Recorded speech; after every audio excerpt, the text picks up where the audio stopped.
Okay, we're live. Good Woo! morning. Hello, lovelies. It's so good to be back. I'm just loving our Monday morning sessions with each other. And so welcome back everybody to Girlfriends of a Certain Age. And today we're doing our wrap up of season 1, y'all.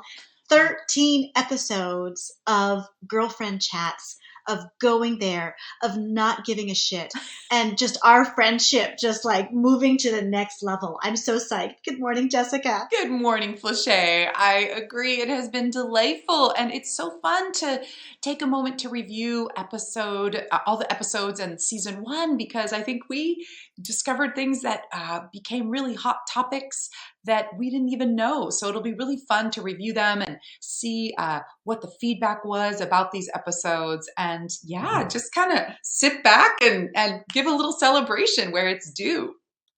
Absolutely. Absolutely. Oh my goodness. I just got an alert on my computer that my battery is low.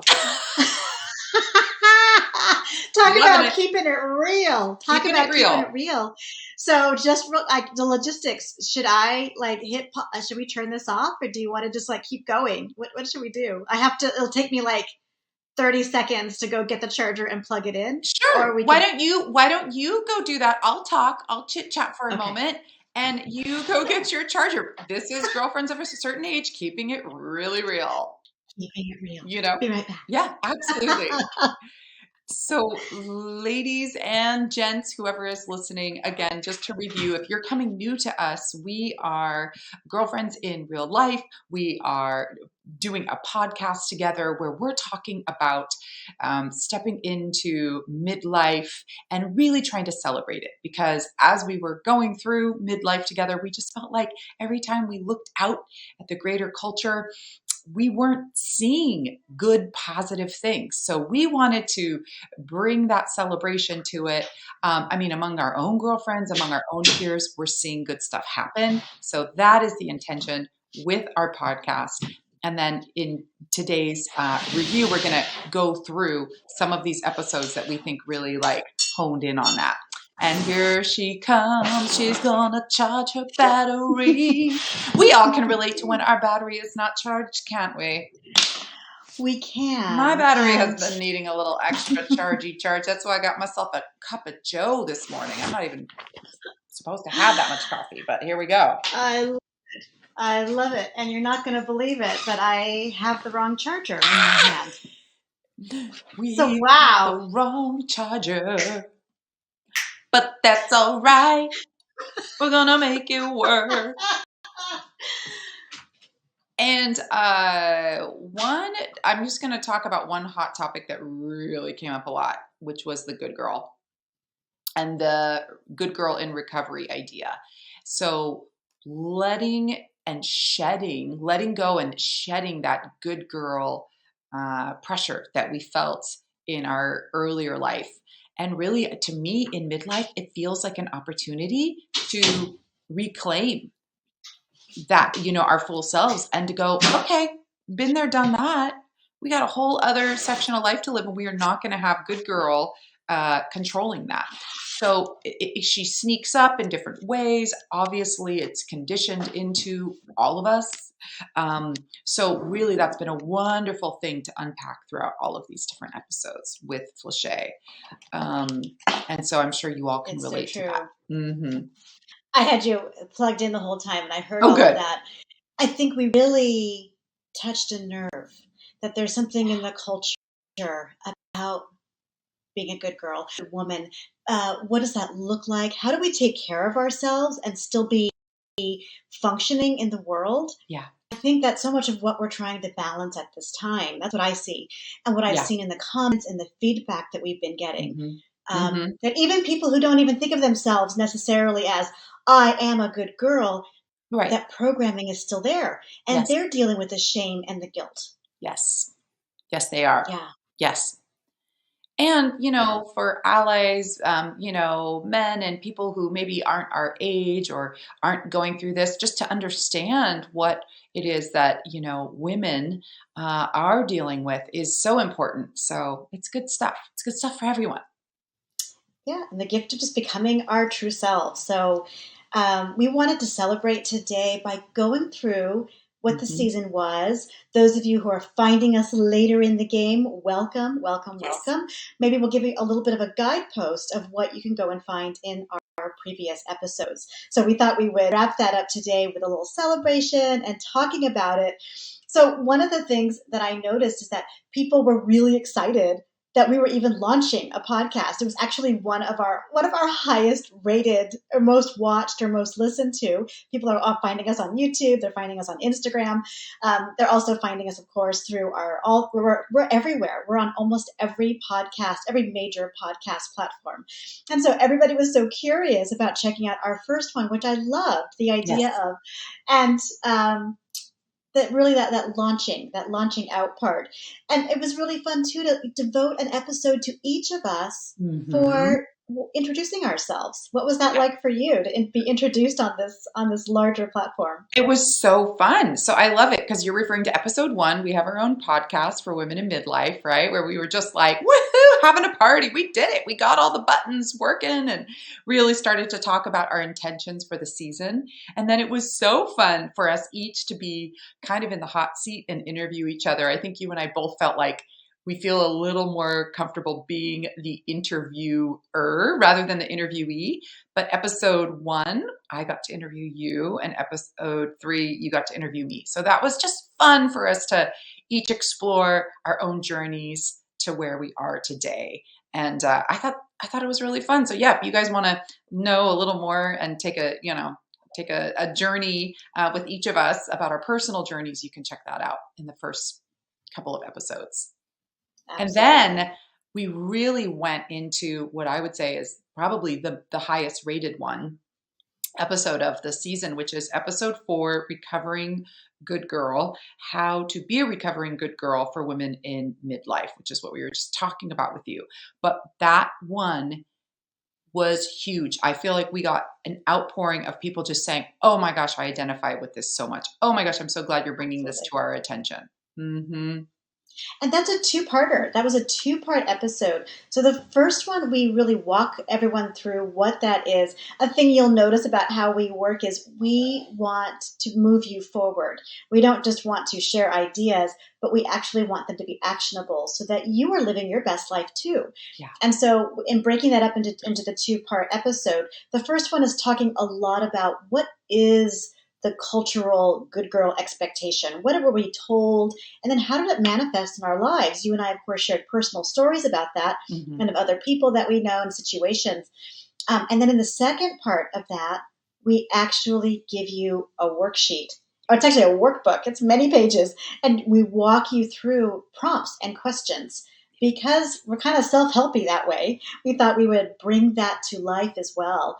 And so, if you're interested in that topic, definitely check out both of those episodes to help move yourself forward. Well, and we created the workbook, right? So that you can get your hands on the workbook if you join the newsletter in the notes, and we'll put them in the notes, or you can go find our podcast and they're in the show notes of episode 5. Then you can really go through that whole worksheet, and it's so Absolutely. helpful. It's wonderful. So we walk you through it in the episode, and then you can do it on your own and let us know how it landed for you. Let us know some of the things you discovered, right?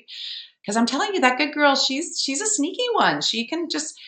It's not like we tell her to sit in her corner. She's everywhere. So it's such a dance, right? It's not like we're kind of like casting her off. It's more like, how does she come up? When does she rear up? When do we feel that? It's just it's an ongoing exploration in our lives, and it's so interesting. So yeah, that was a double hitter. I got some personal texts from friends where they were just like, "Oh my gosh, you guys just totally nailed it."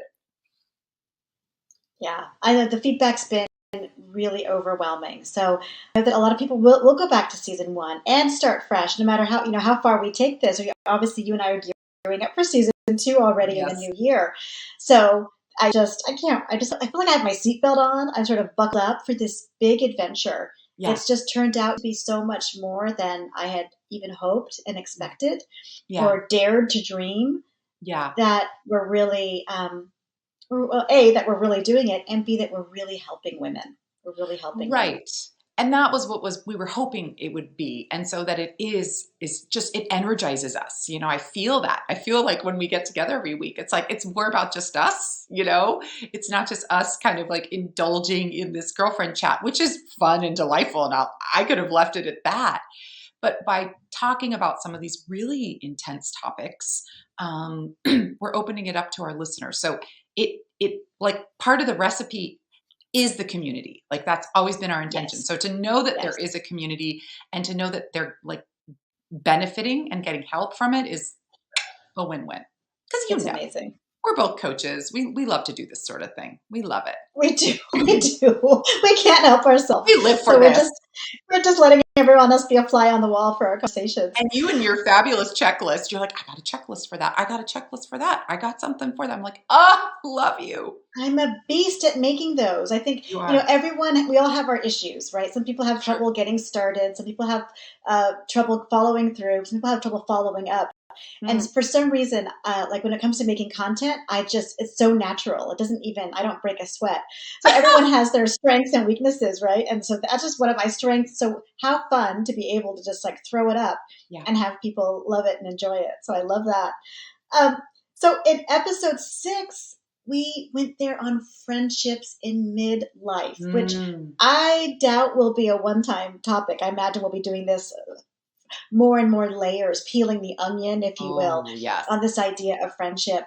Yeah. And the feedback that I personally have been getting from people is that it made them realize, oh, right, who are my friends right now in my life and what am I getting from them? What am I getting from the relationship? And I think one of the gifts of this time in general, you know, where we're after the intensity of the pandemic, it really solidified for us what and who is in our life, you know, where we're living, what we're doing for work, how we carry ourselves. And so this idea of friendship in midlife, this idea that really it's an opportunity to have everything get in order. It's like clean up your house. Yes. Right? Yes. And what do we do with the toxic people in our lives? Can we repair it? Can we like put them on the shelf? And who is there for me and who am I there for? So that's a lot of the feedback I've personally been getting from people, that they've been texting their friends more, reaching out to old friends from high school and reconnecting. I think that it is such a beautiful time to ask those questions. Yeah, because we really want to honor our friendships. I think in this stage of life, you really start to recognize as you come up for air a little bit from your career and your children, and you're kind of looking at your future and it's a little more finite. You're just like, who do I want to surround myself with? The pandemic did a number on a lot of friendships, right? In some cases, it just kind of cleaned it all out, cleaned out the friendship cupboard. And so that we can really think about who to invest in. But I feel like more than ever, my friendships are more meaningful. They really matter. And the way we're showing up for each other is now as well, mostly mature adults. And what a great way to like reciprocate. And I remember there was some really fun things we went over in that episode too about when does it feel like a true friendship where there is reciprocity, give and take, and when does it feel like not so much, right? And what do we need to do with those kinds of people? So that was really wonderful to unpack a little bit and to be okay with that. To be like, it's okay, I don't have to be everyone's friend and everyone doesn't need to like me. And really, who do I want to invest in? Yeah. This next thing I want to say is a little bit tricky. So I'm not saying it to trigger anybody, but statistically, our male spouses, those of us who have those, they don't live as long as men. And so oftentimes later in life, we see it's just women being there for other women or women being alone and having nobody.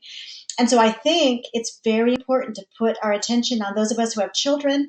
God willing, they will grow up, will do a good enough job. They'll grow up, they'll move out, and they'll start their own lives. And so I don't think we need to be scrambling at the end of our later in lives or in our final chapter of life to find those connections, find those people. It can be done. Yeah. But how much more meaningful is it to have cultivated a long-term relationship? Because we know it's going to be us sitting on the porch in rocking chairs together, right? Like I have a fantasy. It'll be you and me hanging out. and rocking chairs, Love talking it. about our kids. But I just think it's important to always be cultivating that, looking around. What are the relationships in our lives, and are we taking good care of them and ourselves in the That's right. process?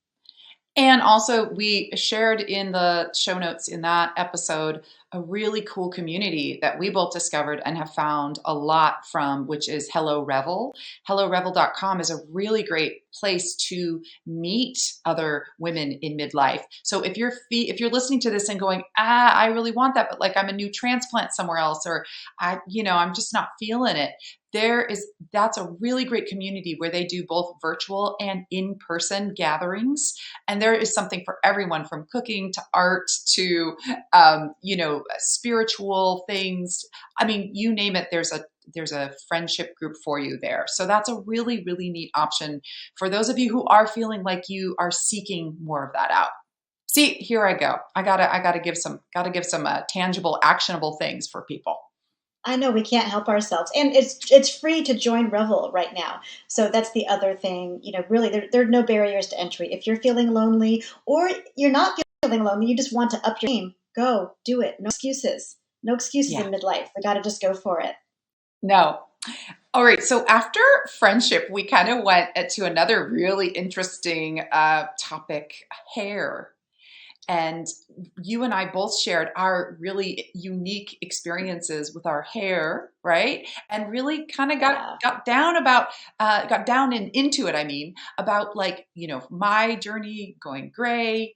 I'll just talk for myself and what that felt like to sort of expose the roots, what it feels like on a day to day, how I'm feeling, and that there is a big movement, if you all have noticed, about more women going gray and kind of like aging out loud, and just what an interesting journey it's been. So if you're interested about that subject at all, that was my part in hair, and it was really fun to talk with you. And then you were sharing some great stuff too, so I'll let you share what you were going through. Right. Well, and I shared that, for me, I've had a lot of complications. I have a complicated relationship with my hair traditionally. Not now. I don't feel like it's so complicated now. But being biracial, I walk into a hair salon, people are like, oh, your hair's so ethnic. I've always been felt quite other around my hair. Mhm. So this idea, this topic of like, to go gray or not go gray. Oh, that's a whole other new thing layered on top of the relationship I've already been cultivating with my own self love and acceptance and appreciation of what I've come to start calling my crown. And she's just getting bigger and bigger and bigger, and I'm loving it. I love it. Um, I love it. Love it. yeah, so I feel like for me, this is going to be a conversation that will just keep going, because I haven't decided to go gray yet. There's, it's happening, it's starting, but I am still working through it. What I've learned from a lot of the comments that I've received is that Mhm. not everybody has someone they can even talk about this. I've heard a Mhm. lot of judgment. I had colored my hair, and a lady I know quite well said, "Oh, that looks so much better. When people start to go gray, it looks so unkempt, and it makes them look old." And I was like, "Are you talking about me, or are you talking about you?" So it's just constant. People always got something they want to say, Yeah. and listening to an episode like this can be a safe place for you to start projecting your feelings into it. How do you feel about your hair? Where are Mhm. you at in that journey? I Right. think it can be really interesting. Yeah, totally. That was a really fascinating one. And you also brought up a really interesting documentary, which I've been watching and loving. And it's a series documentary with Tracy Ellis Ross, where she does interview different people, including Oprah. And oh my goodness, there's so many wonderful women in that are talking about the Black experience of women with their hair, and Yeah. what's going on with it. And it is beautiful. So we do mention that, and you all should check that episode out too. Yeah. It's so personal. It's so personal. So personal. Yeah. And so then in episode 8, we tackled something that for me was one of the earliest ideas that was really exciting to me. And that was J Lo's documentary called Halftime on Netflix. If you haven't seen it, go see it. For me personally, I will say it was the first person I could relate to Mm. who, has a platform and is using it well, Hmm. where she was talking about age and watching her be excited about the rest of her life. She was turning 50 during the filming of the movie, and she Hmm. was just talking about it in such a beautiful and powerful way. And I was like, yes, yes, that is what I need. I need more role models who are out there being themselves, being, taking good care of herself, being at the top of her game, and maybe even not even at the top. That's Like right. maybe there's even more for her to achieve. I cried. I think I was telling you, I just You did cried tell when I me, watched yes. it. You were so excited. I remember you were like, we have to do JLo. We have to do JLo. We have to do a JLo episode. And I had watched it and I did think it was a beautiful film. And she's so wonderful. And like, that really goes back to what we're trying to do here too, which is to celebrate and make turning 50 and make being in middle age this positive thing, like, does it come with some complications? Sure. But so does every, age. And so to celebrate it and to just see someone, like you're saying, just like at the top of their game, if not still going up, was such a wonderful thing to do, because so often we just see, over the hill, you're done. And it was delightful. So yes, when we were talking about doing these, you're like, we gotta do JLo, we gotta do JLo. Yeah. It was so fun. It was really fun. So I And hope that her episode, her documentary, it's available on Netflix, and it's a fabulous watch. Everyone watch that if you haven't. And I don't think we really give spoilers, but it'll probably be more interesting if you watch it and then listen to the episode. absolutely, Yeah. absolutely. It's like our version of like chatting about it over brunch, Yes, definitely, right? definitely. So yeah, I think there are probably a few spoilers in there. There might be. There might be. Yes. Then we went Yeah. on to talking about feeling powerful in midlife. Mm, Oh, I mean, that for me, I think you and I are both saying that is a topic that people are very interested in. mm-hmm. Instead of this old cultural idea that a woman in midlife, who for whatever's going on with her hair, or her body, or her reproduction, um, that becomes invisible, right? Yes. But that what if instead that actually becomes our power, or how do we tap into Mm. the power during that stage of life? Because it is such a powerful stage of life. Like we are You had a lot to suddenly, say about that. oh, I sure did. Exactly. Yeah. So that was really delightful too, because I got to draw on my training as a voice coach and talk about how we're communicating verbally, how we're communicating non-verbally, what we do to really communicate power, or what we do from our training as good girls to communicate with less power, having filler words, using upspeak, and doing these things that we're oftentimes not aware of, but that really take away from our true power at this age. So, yes, not feeling invisible, not being invisible with our voice and with our bodies, just like showing up fully is such a powerful thing to do. So yeah, that was really Right. fun, and we went over some things for you to think about doing, some things for you to be aware of not doing. So there was a checklist for you all. That one was a really, really fun episode for sure. And it was such a joy and a delight because most people do not have access to a professional voice coach Mm, who would give this kind of advice, and to do it for free. And yet you were doing it for our audience, for women in midlife, for women who want to have more of access to that power. That was a real gift. And so I just also wanted to thank you for sharing with us so openly about it, because like I said, most people wouldn't have access to that or even know it's a problem.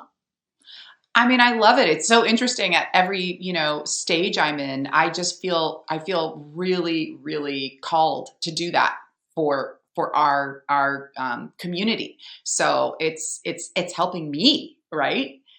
To explore my own power and to really show up and be there for each other. So it's been delightful. And then in the next episode, which was episode 10, we got to kind of focus on you and your expertise around work life balance. Oh boy. La la la la la la. Oh boy. no matter what stage of life you're at, it's always tricky. I think it's trickier at midlife because we're getting more comfortable, or the invitation is for us to get more comfortable with our energy levels. Uh-huh. And what do we have to work with? What needs to get done? Why? And do I need to do it? And then how do we do that while, sort of staying in the center of ourselves instead of getting overextended into what other people want? I think, for me, that's so much of what I want to bring to the conversation. Oh, And what we yeah. did bring to the conversation that people can go back and listen to in episode 10. You absolutely did. And it really gave me and everyone else, I think, listening permission to go, oh, okay. It's okay that this is what I'm working with now, right? It's okay that this is my desire. I want to work smarter, not harder. I want to, find ways to maximize what I'm doing without overextending myself and just like throwing away that old playbook. And really that to me, that's freedom to just go, oh, okay. I don't have to keep trying to recreate this thing that worked for me so many years earlier in my life. So, oh, thank you. That was a really, really like healing episode, I think. I'm so Really. glad. Well, and it really goes really nicely with your topic of Mm, finding power in your voice. Because when you are a powerful being and you approach your work or your life, or of course for women, it's all the same thing. But when yeah. you approach whatever task you're approaching it from a powerful place, you know how to communicate and say things with clarity and not, you know, trying to rip a hole in the next person, but to be able to communicate clearly and honestly, and then have your boundaries around your work life balance. Boy, that is how a person, or a woman in midlife especially, becomes a powerhouse. That's right. And that's right. I mean, we talk about these terms like queen and empire and stepping into your full power, and we do them with a little tongue in cheek, but there's some real truth to that, right? There's that real feeling of like, as we age, we want to be the wise women, we want to be considered powerful. Why do the men just get to grow into their kingdoms and their legacies, and then for some weird reason the older women are supposed to fade away and just be invisible? That is bull. We are getting wiser and more powerful just the same. Just the same. And culturally, we don't have a lot of role models for it. So you and I are looking for them. We're elevating them, giving them a platform. We'll be doing a lot more interviews in season 2, Yeah. which will be really juicy. And we're doing it. We're done. We're done with the old story that No, women of a certain age become invisible and are useless and no longer needed. That's just not true. no, That's not true. no, absolutely not. The Yeah, world needs us too much. it's true. It is. It's It true. We really is all have true. a part to play. And so we have to own our part, right? It's not given to us. We Mm-hmm. have to stand in it and be clear about who we are and what we're here for. Mm. And then we're like the flowers and everyone else around us is like the bees, right? Mm. Hmm. Isn't that a lovely feminine approach? The Yeah, queen bee. that's right. And we did one final episode, full length episode, which was really wonderful, which also ties into all of this apologies, how to apologize, how to receive an apology, and when to even actually really apologize. Is that coming from a true, sincere place, or are you feeling pressure to? Which Right. also totally ties into the same idea about really stepping into your power, because we know good girls are trained to apologize for existing. So you Oh, were really helpful again at breaking that down into some actionable steps and really trying to like slow down the knee jerk reaction to apologizing and to evaluate what what is actually going on here. I thought that was such an interesting episode for that. that one was juicy. And then it was so funny because both of us brought up situations with our children. And you and I are Yes. both raising young men, and they both were struggling with that too. And it was so funny that it was all happening at the same time, and that you and I had these tools that we could teach our children. So not only are we modeling it for them, but we're modeling it for ourselves and for the greater context. And we're holding on to more of ourselves. I feel like every time we apologize when we didn't do something wrong, Yeah. that we're giving away like chunks of ourselves. We're giving away chunks of our power. Mm-hmm. That's really what it comes down to. Mm-hmm. And then also, I think it's also a really great test of the relationships around us, Mm. right? The people who never apologize, Mhm. who even know they did wrong, but still won't really do it right. Is that a person you want to have in your life anymore? I feel, to me, it's a test of toxicity, or even narcissism. Yes, it When is. somebody absolutely, I'm never wrong, or you owe me. Okay, cool. All right, you do that over there, and I'm going to do this over here. I think it's a really interesting test, to even step back and notice who are guys when they step on my toes, literally or metaphorically, and then how to clean it up. Because really, like what we said in the episode, is it's a healing path. Yes, Apologizing is the start. It's only that's it. one step of a path in relationships, and in a time where not only is, like you and I are in America, where the country is quite split and divided, Yeah. but now it's happening in families. That's Mm. how you know we're really breaking down as a culture. That families can't even hold it Mhm. together into Thanksgiving, as you and I record this, and how many people are Mhm. dreading that relative who won't shut up about this, that, or the other, and you're afraid to say Mhm. anything, and they're afraid to say anything to you. We're in a very broken and busted place, and Mhm. culturally. Mhm. And so apologizing is one small way we can start to heal that. Yeah, absolutely. Yeah, Absolutely. And boy, we could all take away that idea that it's a process, that it's not just a one and done thing. And I really do think that that could, like, just on a grander scale, like, help out people to heal so much. So, absolutely.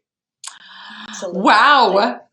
I mean, I'm just reviewing that. That was a lot. We went there. We went there with a lot of different topics. And one thing that I also just have to say was it was so fun because I just feel like we would crack each other up when things got, like really serious. It was nice to bring in a little humor and bring in a few laughs.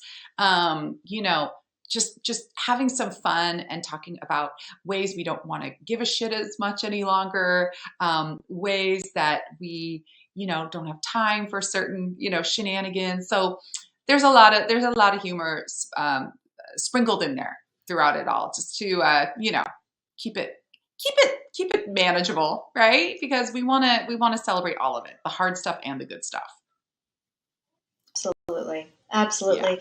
So here's to an amazing season one, that we have 13 episodes, that really have this down. We're really on to something. We're having a ball.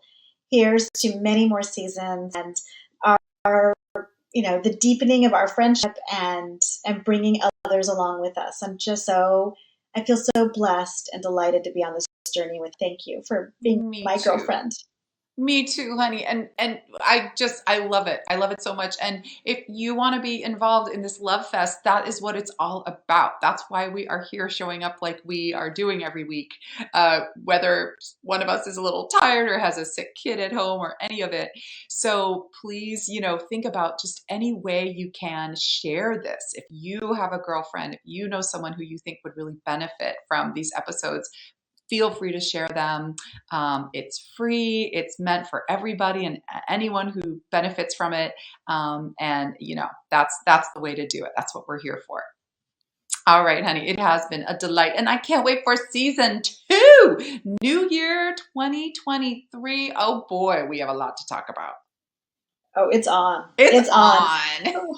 We'll see you there. We'll see you there. Bye, Yay! everybody. See you soon, girlfriends.